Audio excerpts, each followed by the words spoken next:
देखिए, भारतीय जनता पार्टी और संघ के लोगों पर देशभक्ति का ज्वार आया है। अब आज़ादी का 50वां वर्ष जब मनाया गया था, वो भी एक महत्वपूर्ण तारीख होती है। उस समय राष्ट्रीय ध्वज फहराने का उनको ख्याल नहीं आया, बल्कि ये कहिए कि आज़ादी के बाद जो है उन्होंने कभी तिरंगा को राष्ट्रीय ध्वज माना ही नहीं। आज के दिन भी मन में इनके वही भगवा जो है झंडा, वही जो है असली झंडा है देश का, उनकी मान्यता ये है। अभी कर्नाटक का कोई बीजेपी का नेता जो है उसने कहा भी कि वो दिन जरूर आएगा जिस दिन भगवा झंडा जो है लाल किला पर फहराया जाएगा। तो इन लोगों का देशभक्ति का जो नुमाइश हो रहा है, उस नुमाइश के पीछे वजह यही है कि हमेशा इनके देशभक्ति पर सवाल जो है उठता रहा है। आज़ादी की लड़ाई जो है देशभक्ति की सबसे बड़ी पहचान थी। आज़ादी की लड़ाई में कहीं ये दिखाई नहीं दे रहे थे। जो संघ है या हिंदू महासभा है, कोई प्रस्ताव ऐसा नहीं दिखाई देता है जिसमें हो कि संगठन जो के स्तर पर, संगठन के तौर पर ये लोग आज़ादी की लड़ाई में जो है भाग लेंगे। उसी काम को आगे बढ़ाते हुए आज के जम्मू कश्मीर का कंप्लीट कल्चरल, सोशल और इकोनॉमिक रीइंटीग्रेशन पूर्ण रूप से करना हम सबका दायित्व है। This is a very very important civilisational task that young of India and young of Kashmir must do today. नमस्कार, मैं रवीश कुमार। झंडा खादी का हो या पॉलिएस्टर का, यह सवाल तो है ही, लेकिन क्या इतने कम समय में 20 करोड़ झंडे का उत्पादन, वितरण, विक्रय वगैरह सब हो जाएगा? बिल्कुल हो सकता है, लेकिन इस समय कई निर्माताओं का कहना है कि अचानक आए ऑर्डर को पूरा करने के लिए ना तो सामग्री है ना पूंजी है। इससे पहले इतने कम समय में इतना झंडा ना कभी बना होगा ना बिकेगा। देश में कितने सप्लायर हैं जो इतने कम समय में 20 लाख या 1 करोड़ झंडा बनाकर उन्हें पैक कर देश के दूसरे हिस्से में सप्लाई कर सकते हैं? 17 जुलाई को गृहमंत्री अमित शाह ने मुख्यमंत्रियों के साथ बैठक के बाद हर घर तिरंगा अभियान को ठोस रूप दिया।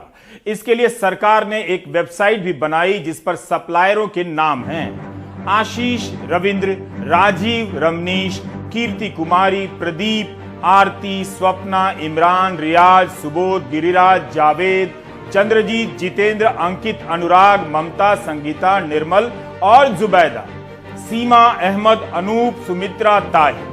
इस तरह से इन नामों को सुनकर ऐसा लगता है कि मोहल्ले के बुजुर्ग सारे बच्चों को पुकार रहे हैं। वेबसाइट पर 4-5 का ही पूरा नाम दिया गया है।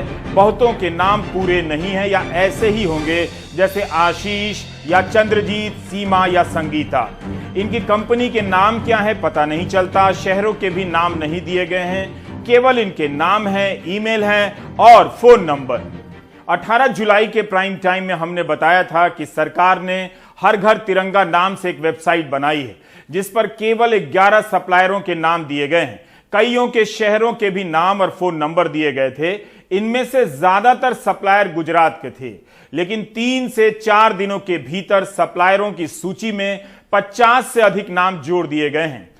यह खबर 19 जुलाई के संदेश अखबार की है। गुजरात का बड़ा अखबार है। लिखता है कि सूरत के एक डाइंग मिल में 1 करोड़ झंडा बनाया जा रहा है। इस अभियान का यह भी एक अच्छा असर है। मेरी राय में अगर इस अभियान से सूरत की कपड़ा मिलों को इसी तरह का काम मिलता है तो उसे केवल गुजरात में होने वाले विधानसभा चुनावों से जोड़कर नहीं देखा जाना चाहिए, क्योंकि झंडे तो दूसरे राज्यों में भी बनेंगे और बिकेंगे। Do you get my point? Har Ghar Tiranga website पर जिन लोगों के नाम हैं उनमें से कईयों से हमारे सहयोगियों ने फोन पर बात की। पहले तो यही पता चला कि अब इसकी वेबसाइट पर कई ऐसे सप्लायरों के नाम जोड़ दिए गए हैं जो केवल गुजरात के नहीं हैं, गुजरात के बाहर के भी हैं।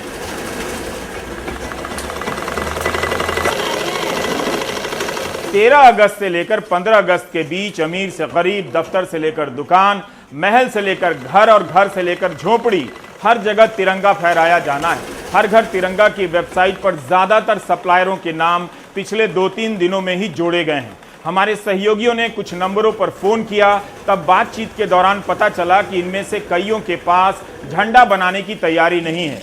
हमें यह तो पता नहीं चल सकता कि इनसे 1 करोड़ झंडा बनाने के लिए कौन कह रहा है, लेकिन कई सप्लायरों ने कहा कि हमसे 1 करोड़ झंडा बनाने के लिए फोन आया था। हमारे पास उतना पॉलिएस्टर का कपड़ा भी नहीं, पूंजी भी नहीं। हम अगर 20 लाख झंडे बना भी लें तो उसे गिनने में और उसकी पैकेजिंग करने के लिए हमारे पास स्टाफ नहीं है। कईयों का कहना है कि कोई ठोस तरीके से ऑर्डर भी नहीं दे रहा, केवल जुबानी बातें कर रहा है। किसी ने कहा कि पॉलिएस्टर का झंडा बनाने की तैयारी नहीं है, सरकार ने काफी देर से फैसला लिया है। कोई कह रहा है कि इतनी बड़ी संख्या में तिरंगा बनाकर सप्लाई करने के लिए फंड ही नहीं। कुछ ने बताया कि सरकार ने जो ई पोर्टल बनाया है GEM, उसके लिए अभी टेंडर भरने को कहा जा रहा है। एक ने कहा कि पहले लागत आकार के हिसाब से हुआ करती थी। अगर खादी का एक झंडा 20 रुपए का पड़ रहा है तो 1 करोड़ झंडे के लिए 20 करोड़ कहां से लाऊंगा। हमने बहुत कोशिश की कि सप्लायर या निर्माता अपनी बात रिकॉर्ड पर कहें, लेकिन जैसे ही कहा कि फोन से रिकॉर्ड कर लीजिए या वीडियो पर रिकॉर्ड कर सकते हैं तो बातचीत समाप्त कर दी गई। तिरंगा झंडा बनाने वालों में से कईयों ने कहा कि इतने ऑर्डर आ रहे हैं कि पूरा करना उनके बस की बात नहीं। क्या यह इतनी बड़ी बात है कि इसे ऑन रिकॉर्ड कहने के लिए किसी के पास साहस नहीं है? तिरंगा की यही तो खूबी है कि देख लेने भर से गलत को गलत कहने की हिम्मत आ जाती है, थाम लेने भर से जान देने का जज्बा आ जाता है। लेकिन तिरंगा बनाने वालों से जब हमारे सहयोगियों ने कहा कि जो परेशानी आप बता रहे हैं उसे रिकॉर्ड पर कह दीजिए, तो कोई तैयार नहीं हुआ। लोग भले अपनी छत पर तिरंगा ना फहराएं, अपने दिल में जरूर फहराएं ताकि बोलने की हिम्मत आ जाए। इन सप्लायरों की बातचीत से एक चीज निकल कर आई कि सरकार ने देरी से फैसला किया होगा। कम से कम सप्लायरों को देरी से पता चला है। वे मानते हैं कि करोड़ों झंडा बनाने के लिए और बाजार में भेजने के लिए बहुत कम समय दिया गया है। हमने यह जानने का प्रयास किया कि क्या सरकार ने इस अभियान के बारे में देर से फैसला लिया या सप्लायरों को देर से जानकारी दी। यह वित्त मंत्रालय का सर्कुलर है, इस पर तारीख लिखी है कि 31 मई 2022। लिखा है कि आजादी का अमृत महोत्सव के कार्यक्रमों को लागू करने वाली राष्ट्रीय समिति का फैसला है कि हर नागरिक को प्रेरित करना है कि वह अपने घर पर तिरंगा फहराए। इस सर्कुलर के जरिए सार्वजनिक उद्यमों में काम करने वाले सभी कर्मचारियों का आह्वान किया गया है कि वे फ्लैग कोड का पालन करें। 20 मई को संस्कृति मंत्रालय के सचिव गोविंद मोहन का एक सर्कुलर मिलता है कि गृह मंत्री की अध्यक्षता वाली समिति ने हर घर तिरंगा अभियान को मंजूरी दी है। इसी में लिखा है कि 13 मई को कैबिनेट सचिव ने सभी विभागों के सचिवों के साथ इस अभियान को लेकर एक बैठक की थी।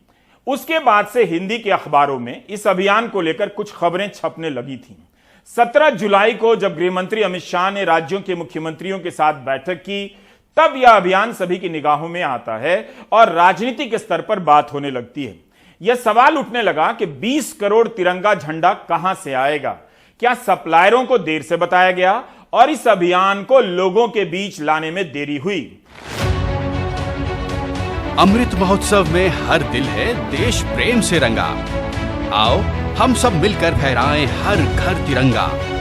देश की YouTube पर हर घर तिरंगा अभियान को लेकर कई प्रचार वीडियो अपलोड किए गए हैं। ये वीडियो 22, 23, 25 जुलाई की तारीख को अपलोड हुए हैं। जब इस अभियान को लेकर 13 मई को ही फैसला हो गया था, तब प्रचार वीडियो अभी क्यों अपलोड हो रहे हैं, जबकि अभियान के 18 दिन ही रह गए हैं? इस तथ्य को ध्यान से सुनिए।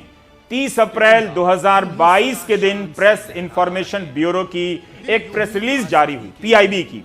इसमें बताया जाता है कि खादी ग्रामोद्योग आयोग KVIC ने प्रधानमंत्री मोदी के निर्देशन में एक बड़ा लक्ष्य हासिल किया है। इस कारण FMCG सेक्टर में खादी ग्रामोद्योग आयोग KVIC पहली कंपनी हो जाती है जिसने 1 लाख करोड़ का टर्नओवर रिकॉर्ड किया है।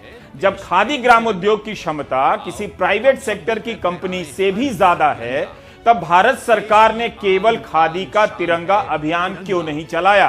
क्यों पॉलिएस्टर के झंडे को इस अभियान से विकल्प के तौर पर जोड़ा गया है? तिरंगा, आओ अपने तिरंगे को घर लेकर आएं। इस बार हर घर तिरंगा फहराएं।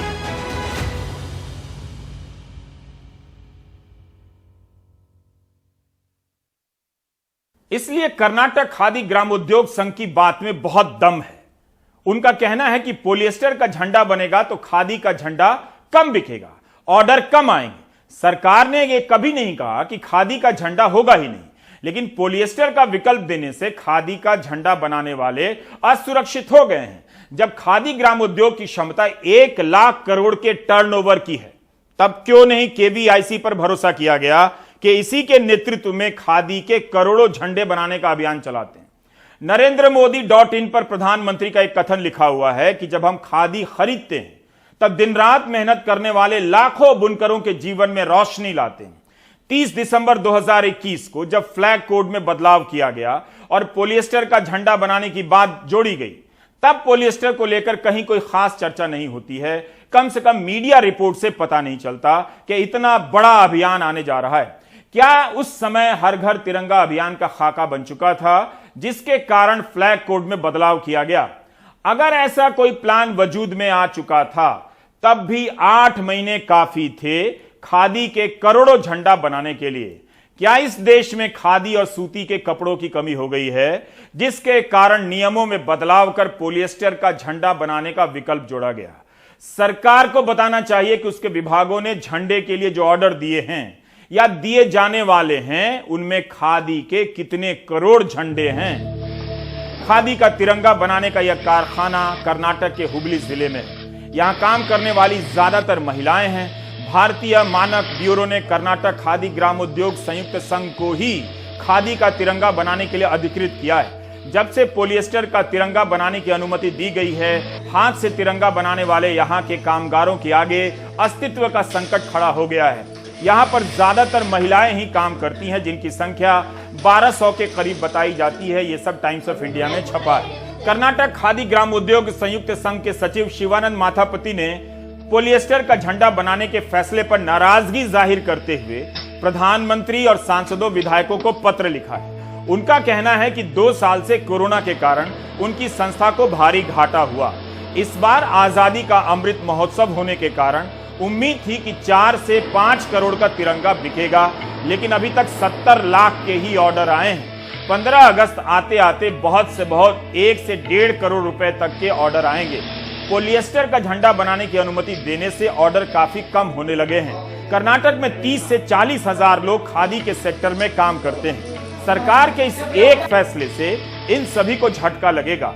कर्नाटक का खादी ग्रामोद्योग संयुक्त संघ बेहद पवित्रता और अनुशासन से तिरंगा बनाने का काम करता है। पॉलिएस्टर ने उसकी उम्मीदों पर पानी फेर दिया है। KKGSS इसके खिलाफ 27 जुलाई को आंदोलन करने की तैयारी कर रहा है।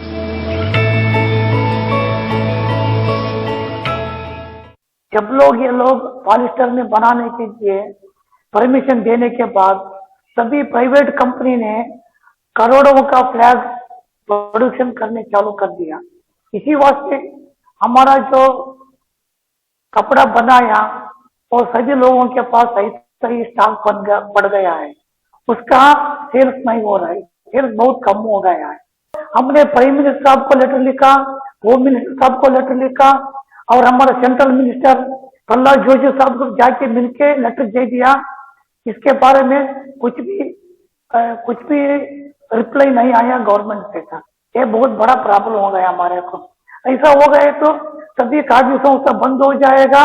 कम से कम कर्नाटक में 45,000 आर्टिजन्स काम कर रहे, सब लोग उनका काम चले जाएगा। KKGSS कर्नाटक खादी ग्रामोद्योग संयुक्त संघ की स्थापना 1 नवंबर 1957 को राज्य के गांधीवादियों ने मिलकर की थी, ताकि गांव में उद्योग धंधा चालू हो सके, फले फूले। पूरे देश में एकमात्र यूनिट है जिसे भारतीय झंडा बनाने के लिए अधिकृत किया गया है। हर घर तिरंगा की वेबसाइट पर जब खादी ग्रामोद्योग की किसी संस्था का नाम नहीं देखा, तभी खटका था कि ऐसा क्यों हुआ है। क्यों शुरू के 11 सप्लायरों में से गुजरात के ही ज्यादातर हैं।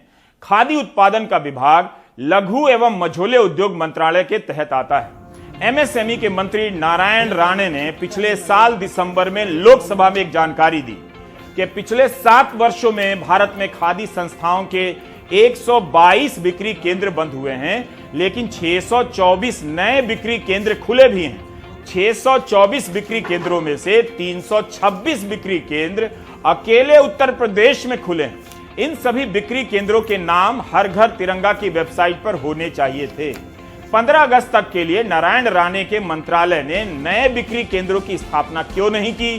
क्या यह अच्छा नहीं होता कि घर घर तिरंगा अभियान के साथ खादी का तिरंगा का अभियान जुड़ जाता? इसी बहाने इससे जुड़े लाखों लोगों को ज्यादा काम मिलता, उनके हाथ में पैसे आते। अब तो झंडा कभी भी फहराया जा सकता है। अगर शुरुआत से ही खादी के झंडे को प्राथमिकता नहीं मिलेगी तो इसकी जगह पर लोग पॉलिएस्टर का ही झंडा खरीदेंगे और यही चारों तरफ उपलब्ध दिखाई देगा।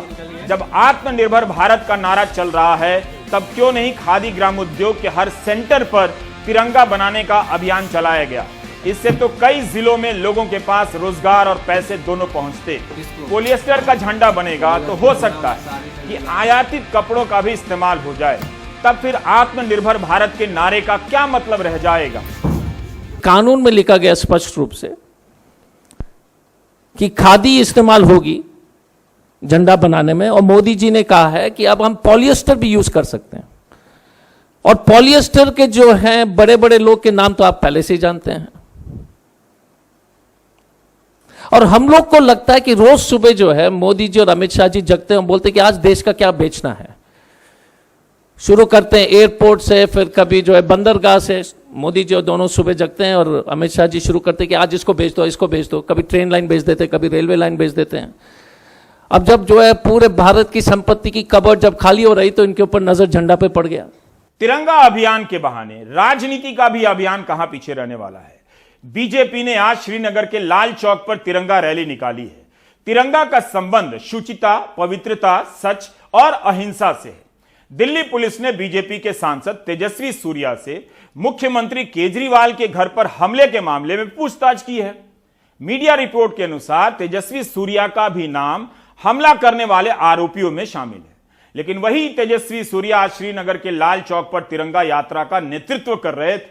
तेजस्वी सूर्या कह रहे हैं कि यह कोई सिविलाइजेशनल टास्क है जिसे कश्मीर के युवाओं और भारत के युवाओं को पूरा करना है। सिविलाइजेशनल टास्क, ऐसा लगता है कि सभ्यता का कोई होमवर्क बाकी रह गया है जिसे स्कूल खुलने से पहले पूरा करना होगा। यह मैं इसलिए कह रहा हूं कि 17 जुलाई के दिन पीआईबी की जो प्रेस रिलीज जारी हुई है इसके संबंध में, उसमें कहीं भी ऐसा नहीं लिखा है कि यह सिविलाइजेशनल टास्क है।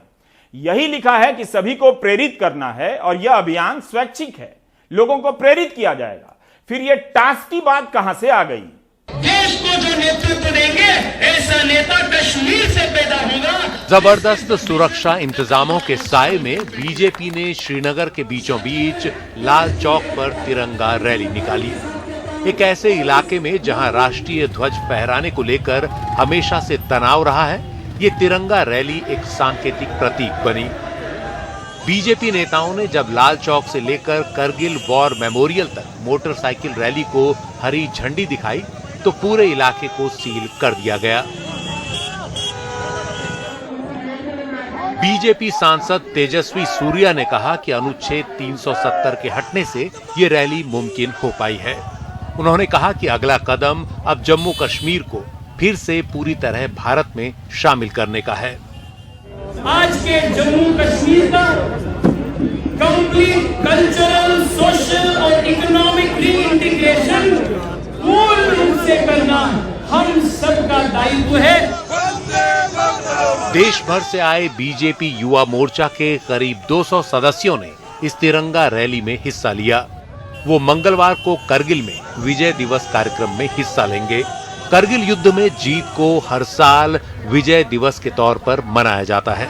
लाल चौक में मोटरसाइकिल रैली के कार्यक्रम के लिए कश्मीर घाटी के अलग अलग इलाकों से बीजेपी कार्यकर्ता लाए गए थे। मोहम्मद अशरफ हाजिम का कहना है कि 1992 के बाद ये दूसरी बार है कि वो यहाँ तिरंगा फहराए जाने का हिस्सा बने। मुरली मनोहर जोशी और नरेंद्र मोदी जी यहाँ आए, मैं भी यहाँ पहुँचा। जब तिरंगा चढ़ा तो मेरे भी हाथ उठ गया सैल्यूट के लिए, तो किसी आदमी ने मेरा हाथ थाम लिया। क्या नाम है? मैंने बोला अशरफ आजाद हूँ मेरा नाम। फिर हमको साथ लिया, वो था नरेंद्र भाई मोदी। तब से आज तक ये बीजेपी के साथ है। लेकिन तिरंगा फहराने को लेकर एक विवाद भी शुरू हो गया है। जम्मू कश्मीर प्रशासन के एक सरकारी सर्कुलर में आदेश दिया गया कि जम्मू कश्मीर के हर निवासी को अपने घर पर तिरंगा फहराना होगा। ऐसा न करने पर प्रशासन की ओर से कार्रवाई हो सकती है। लेकिन पीडीपी अध्यक्ष महबूबा मुफ्ती ने इसके विरोध में ट्वीट किया और कहा कि जिस तरीके से जम्मू कश्मीर प्रशासन द्वारा छात्रों, दुकानदारों और कर्मचारियों से तिरंगा फहराने के लिए पैसे मांगे जा रहे हैं, उससे ऐसा लग रहा है जैसे कश्मीर दुश्मन का कोई इलाका हो जिस पर कब्जा करना है। देशभक्ति खुद से आती है, इसे थोपा नहीं जा सकता। ऐसी आलोचनाओं के बाद अधिकारियों ने कहा कि आदेशों को वापस ले लिया गया है और घरों या दुकानों पर तिरंगा फहराना लोगों की अपनी इच्छा पर निर्भर रहेगा। बेसिकली ये एक टोटली वॉलंटरी बेसिस पर और ये है मूवमेंट है, इसमें कहीं भी किसी भी तरीके का कंपल्शन नहीं है, ना उसमें कोई इंसिस्टेंस है। लाल चौक की खास पॉलिटिकल अहमियत है, यहीं से पंडित जवाहरलाल नेहरू ने रेफरेंडम की बात की ताकि कश्मीरी लोग अपना फ्यूचर डिसाइड करें। 1992 में मुरली मनोहर जोशी और नरेंद्र मोदी यहाँ आए और यहाँ तिरंगा लहराने की कोशिश की और आज जैसा मिशन अकम्प्लिश्ड हुआ। बीजेपी के लिए एक बहुत बड़ी तिरंगा रैली यहाँ शुरू की गई। बीजेपी की साफ मैसेज है, एक जंगा एक देश। लाल चौक श्रीनगर से नजीर मसूद। इस अभियान के तहत आप जब भी तिरंगा फहराएं, सेल्फी लेकर वेबसाइट पर जरूर डालें ताकि पूरी दुनिया देखे। यही कहा जा रहा है। अभी तक 6.25 लाख से अधिक लोगों ने तिरंगा के साथ सेल्फी लेकर अपलोड भी कर दिया है। हम आपको बता दें कि पीआईबी की प्रेस रिलीज के अनुसार यह अभियान 22 जुलाई से ही शुरू हो चुका है। इसमें कहा गया है कि केंद्र और राज्यों की सभी सरकारी वेबसाइट, फेसबुक पेज, इंस्टा और ट्विटर हैंडल पर तिरंगा की तस्वीर 22 जुलाई से ही लग जानी चाहिए। आम लोगों से भी यही अपील की गई है। आज शाम 5 बजे जब हम गृह मंत्री अमित शाह के ट्विटर हैंडल पर चेक कर रहे थे तो उनकी डीपी में तिरंगा झंडा की तस्वीर नहीं थी। 17 जुलाई को जब अमित शाह ने तिरंगा अभियान को लेकर मुख्यमंत्रियों के साथ बैठक की, उसी बैठक से संबंधित प्रेस नोट में इसकी जानकारी दे दी गई थी। अमित शाह के ट्विटर हैंडल के कवर पिक्चर में स्टैच्यू ऑफ यूनिटी की तस्वीर है, तिरंगा की तस्वीर अभी नहीं लगी है। प्रधानमंत्री मोदी के ट्विटर हैंडल की डीपी में भी उनकी ही तस्वीर है। प्रधानमंत्री के कवर पिक्चर में 2019 की जीत की तस्वीर है। वाणिज्य मंत्री पीयूष गोयल के ट्विटर हैंडल की डीपी पर भी तिरंगा नहीं है। वित्त मंत्री ने भी ट्विटर की डीपी या कवर पेज पर तिरंगा की तस्वीर अभी नहीं लगाई है। अभियान के शुरू हुए 3 दिन हो चुके हैं। मंत्रालयों की डीपी में भी अभी तक तिरंगा की तस्वीर नहीं लगी है। इन सभी को पीआईबी का प्रेस नोट पढ़ना चाहिए। झंडा को लेकर अभी राजनीति के कई और रूप देखने को मिलेंगे। देश की राजनीति बिना लाइसेंस के बार चलाने, विधायक के फार्म हाउस में कथित रूप से वेश्यावृत्ति का अड्डा चलाने, बार चलाने और शिक्षकों की भर्ती में कथित रूप से करोड़ों रुपए घूस लेने के मामले का साक्षात तमाशा देखती रहेगी भारत की जनता। लेकिन उसे देशभक्ति का इम्तिहान भी देना होगा। गौरव का एक ऐसा ही पल मार्च और अप्रैल के महीने में आया था। उन पलों में ले जाने के लिए फ्लैशबैक बहुत जरूरी है।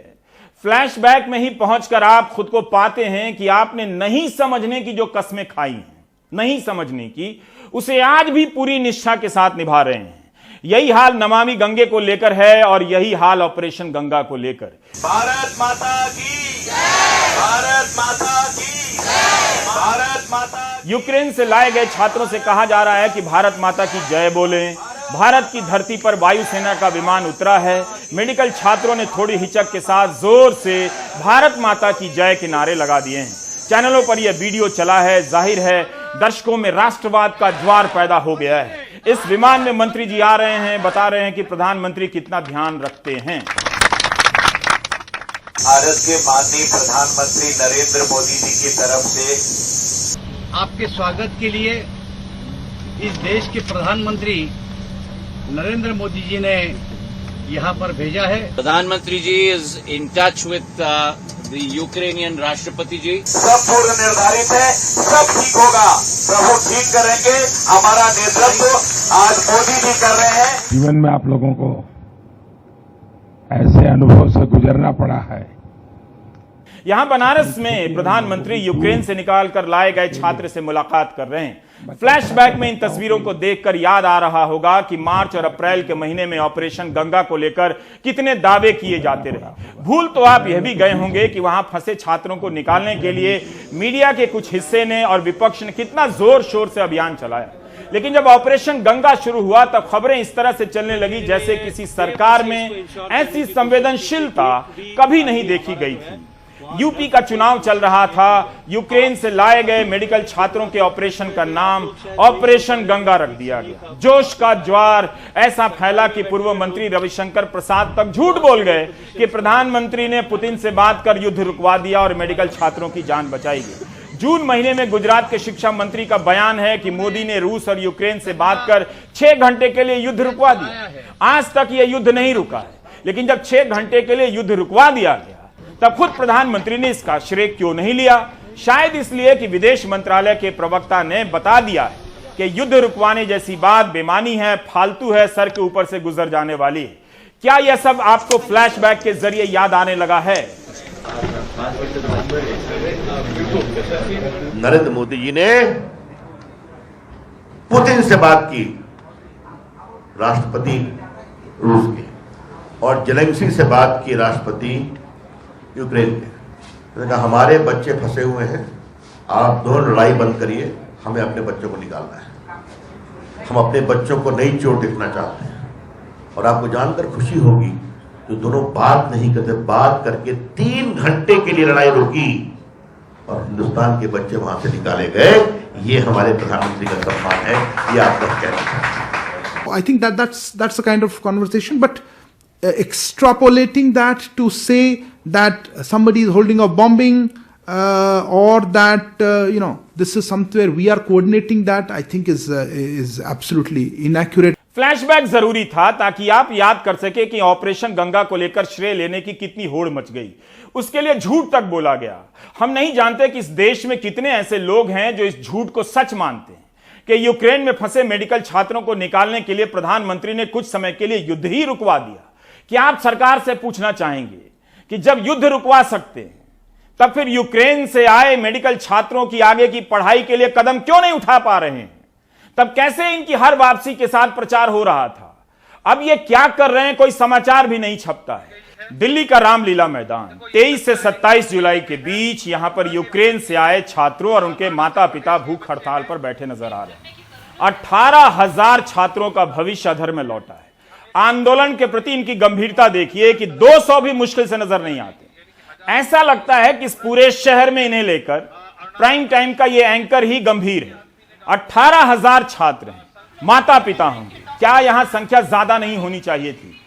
अपने आंदोलन को खुद ही पार्ट टाइम बनाएंगे तो कौन गंभीरता से लेगा? दूसरी बात, इनमें से बहुत से ऐसे लोग हैं जो मेरा नाम तक सुनना पसंद नहीं करते थे। जब प्राइम टाइम में अपने आंदोलन का कवरेज देखेंगे तो उन्हें यह पता होना चाहिए कि मैं इतना भी अनजान नहीं हूं, उनकी हकीकत जानता हूं। तीसरी बात, ऐसी समस्या के कवरेज को नौजवान ही नहीं देखते। छात्रों को केवल अपनी परीक्षा, अपनी समस्या, अपने आंदोलन से मतलब है। यह भी बताना जरूरी था जब ये खुद दूसरों की समस्या से मतलब नहीं रखते तो इनकी समस्या को लेकर दूसरा क्यों परवाह करे? चौथी बात, इनका आंदोलन रामलीला मैदान में हो रहा है जो अब आउट ऑफ फैशन हो चुका है।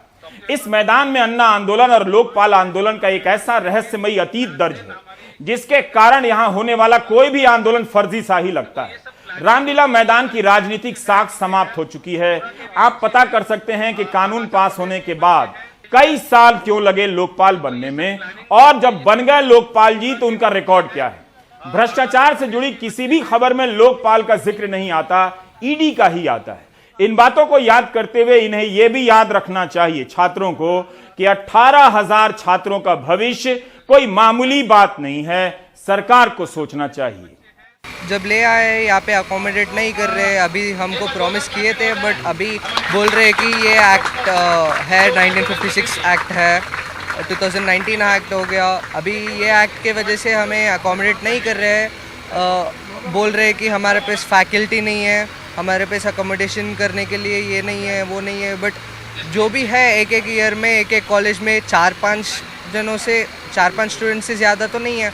इनके लिए अलग से फैकल्टी रखने की ज़रूरत भी नहीं है। मेरी सेंट्रल गवर्नमेंट से यही रिक्वेस्ट है कि हम लोगों को इंडिया में एकोमोडेट किया जाए, या गवर्नमेंट जो भी रास्ता निकालती है हम उनसे उम्मीद करते हैं, क्योंकि हम इंडिया में पढ़ने वाले स्टूडेंट हैं, हम डॉक्टर बनने वाले हैं, तो हमारे लिए गवर्नमेंट को कुछ करना चाहिए।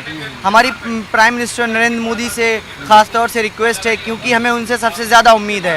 भारत में 600 से ज़्यादा मेडिकल कॉलेज हैं। क्या यहां इन्हें एडमिशन दिलाकर इनकी पढ़ाई पूरी कराई जा सकती है?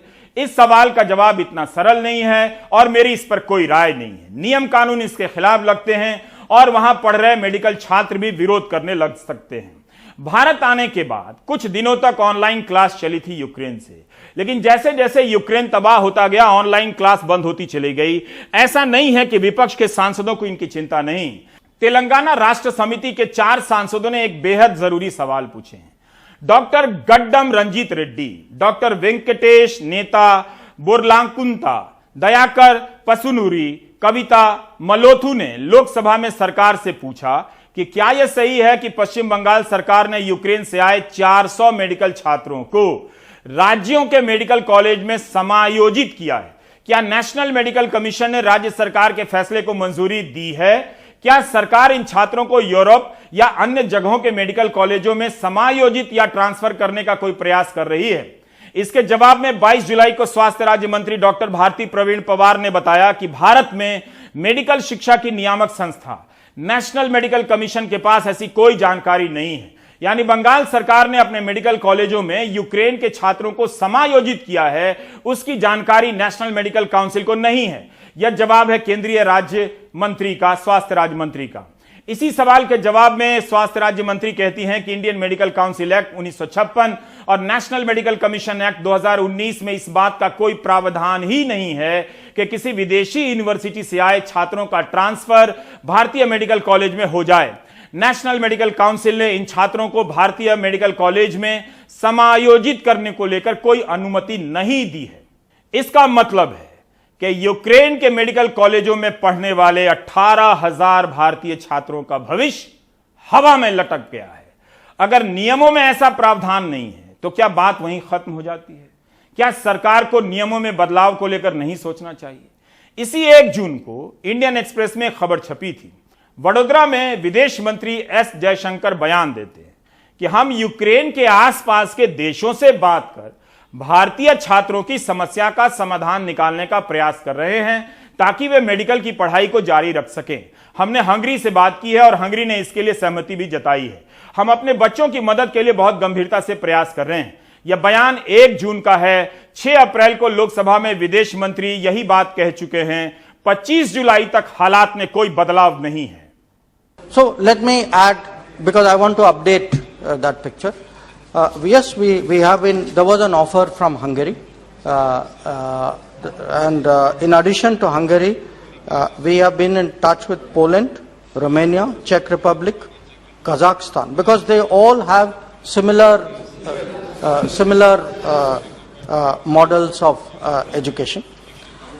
There is also a question of education loan, because all these students have taken education loan, and our figures are that 1,319 students have outstanding loans, and the government finance minister informed this house a few days ago that government has asked Indian Banks Association to assess the impact of the conflict and to initiate consultations in regard to the repayment of loans. विदेश मंत्री के अनुसार Hungary से अगर प्रस्ताव आया है तो वह किस मुकाम पर है? अन्य देशों के साथ अगर मेडिकल छात्रों को लेकर बात हो रही है तो उसका क्या नतीजा है हम नहीं जानते। भारत के विदेश मंत्री का बयान अप्रैल और जून का है, जुलाई बीतने जा रहा है। इस मामले में सरकार इन छात्रों को क्यों नहीं बता सकती कि होगा क्या? यूक्रेन पर रूस की तबाही से केवल भारत के छात्र प्रभावित नहीं हुए। वहां ब्रिटेन, घाना, नाइजीरिया, चीन समेत कई देशों के छात्र मेडिकल की पढ़ाई कर रहे थे। मीडिया में छपी खबरों के अनुसार पता चलता है कि कुछ देशों ने अपनी तरफ से समाधान निकालने का प्रयास किया है। नाइजीरिया की यूनिवर्सिटी में अच्छी तनख्वाह और बुनियादी ढांचे की मांग को लेकर लेक्चरर प्रोफेसर 4 महीने से हड़ताल पर हैं। इसके बाद भी वहां की सरकार ने एक समाधान निकाला। यूक्रेन से निकाल कर लाए गए 1000 छात्रों से कहा गया है कि वे 15 जुलाई तक नाइजीरिया के विदेश मंत्रालय की साइट पर पंजीकरण कराएं। नाइजीरिया की सरकार ने यूक्रेन से ऑनलाइन डिग्री लेने को मान्यता देने से इनकार कर दिया है। अपने देश में इन छात्रों की पढ़ाई की कोशिश की जा रही है। घाना ने कैरेबियन द्वीप से एक समझौता किया है। इसके तहत ग्रेनाडा की Saint George University of Medicine में यूक्रेन से निकाल कर लाए गए 200 छात्रों का एडमिशन कराया गया है ताकि उनकी पढ़ाई पूरी हो सके। घाना ने यह काम मार्च के महीने में कर दिया था। घाना अन्य देशों से भी बात कर रहा है। 18 मई की एक और खबर है कि यूक्रेन में पीएचडी कर रहे छात्रों को 6 महीने की छात्रवृत्ति दी जाएगी ताकि वे यूनिवर्सिटी ऑफ ब्रिस्टल में अपना रिसर्च पूरा कर सकें। 18 मई की यह खबर ब्रिटेन की है। करीब 4000 मौलाना आजाद नेशनल फेलोशिप पाने वाले छात्रों का कहना है कि नवंबर 2021 से छात्रवृत्ति का पैसा नहीं मिल रहा है। इसके लिए वे कभी अल्पसंख्यक मंत्रालय तो कभी यूजीसी को पत्र लिख रहे हैं, जवाब भी आता है मगर पैसा नहीं आ रहा है। ऐसी खबरों को देखने का धीरज जब दर्शकों में नहीं है, जब युवाओं में नहीं है, तब सरकार पर क्या असर पड़ेगा? आप खादी का झंडा खरीदेंगे या पॉलिएस्टर का? खादी का खरीदिए और ब्रेक ले लीजिए।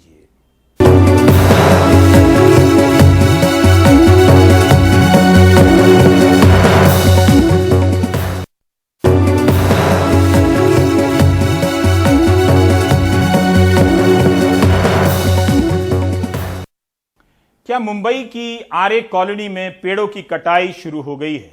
एनडीटीवी इंडिया की पड़ताल तो यही बता रही है। आज भारी संख्या में पुलिस बल की तैनाती थी और कुछ लोगों को गिरफ्तार भी किया गया। जगह जगह पेड़ों की छटाई कटाई, वो भी पुलिस के भारी बंदोबस्त के साथ।